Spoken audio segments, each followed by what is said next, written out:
Hello friends, आज हम देखेंगे कि विद्युत रासायनिक श्रेणी का उपयोग क्या है। विद्युत रासायनिक श्रेणी के उपयोग तो क्या होता है, इनका उपयोग कहाँ कहाँ किया जाता है। तो विद्युत रासायनिक श्रेणी का उपयोग, ओके, क्या होता है विद्युत रासायनिक श्रेणी का उपयोग। Use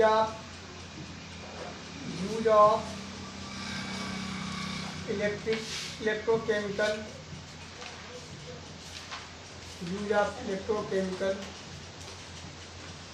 series. तो ध्यान में दो ही स्थान पर उपयोग हो रहा है, ध्यान दीजिए, दो ही स्थान पर इसका उपयोग करते हैं। पहला उपयोग ये होता है कि किन धातुओं के द्वारा हम क्या कर सकते हैं, अम्ल में से हाइड्रोजन को विस्थापित कर सकते हैं। किन कौन कौन से ऐसे धातु हैं जिनके द्वारा हम अम्ल में से हाइड्रोजन को विस्थापित कर सकते हैं। ठीक है, तो डायरेक्टली बोल सकते हैं धातुओं को, कुछ ऐसे धातु होते हैं जो अम्ल से क्रिया करके अम्ल में उपस्थित हाइड्रोजन को क्या कर देते हैं, प्रतिस्थापित कर देते हैं। ठीक, तो ये कौन कौन से हैं जो ऐसे तत्व कौन कौन से हैं, ऐसे तत्व विशेष कर जो आपके हैं, ये आपके हाइड्रोजन से ऊपर वाले जो हैं, अर्थात हाइड्रोजन से अधिक सक्रिय तत्व जो होते हैं ऐसा करते हैं। तो पहला उपयोग क्या बोलेंगे, हाइड्रोजन को अम्ल से विस्थापित करने में, अम्ल से विस्थापित करने की जानकारी प्राप्त करने, विस्थापित करने में जानकारी प्राप्त करने की जानकारी प्राप्त करने में, की जानकारी प्राप्त करने में। ठीक, दूसरा, कौन सा तत्व अधिक सक्रिय है, कौन सा तत्व कम सक्रिय, इस बात की जानकारी प्राप्त करने में हम विशेष कर देखते हैं कौन सा तत्व सक्रिय, कौन सा तत्व सक्रिय नहीं है। तो तत्वों की, धातुओं की सक्रियता ज्ञात करने में, धातुओं की सक्रियता ज्ञात करने में, क्या ज्ञात करने में, सक्रियता ज्ञात करने में उपयोग कर सकते हैं।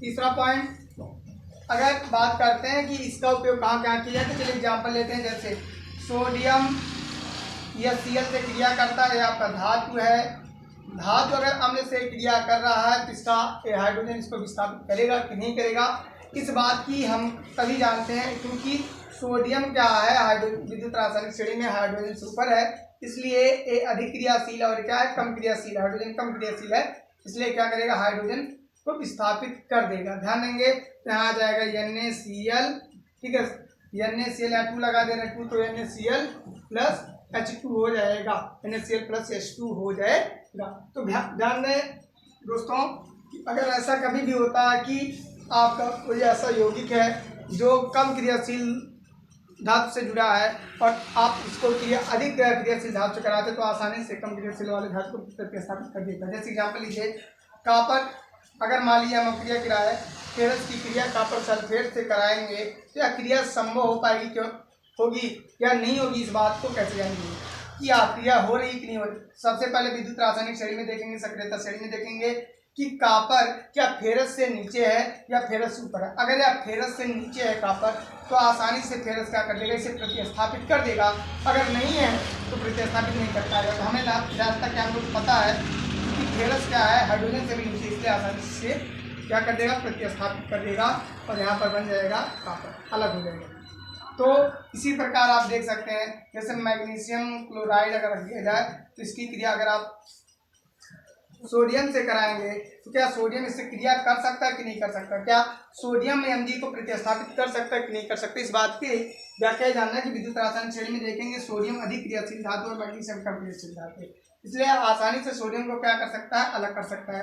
तो सोडियम के स्थान पर 2NaCl आ जाएगा और ये यहाँ पर आपका Mg प्राप्त हो जाएगा। ठीक ना, तो ये आपकी इसके बहुत ज़्यादा उपयोग हो सकते हैं। अब इसके बाद बात कर लेते हैं विद्युत रासायनिक श्रेणी में उपयोग जो होते हैं, तो ये आपके मुख्यतः ये उपयोग थे और इसके द्वारा हम आसानी से ये ज्ञात कर सकते हैं कौन से तत्व की परत किस धातु पर चढ़ाई जा सकती है या किस धातु का परत किस अन्य धातु पर चढ़ाया जा सकता है। जैसे विशेषकर किसी धातु को बचाने के लिए कभी कभी आप बोल सकते हैं क्षरण से रोकने के लिए इसका उपयोग किया जा सकता है।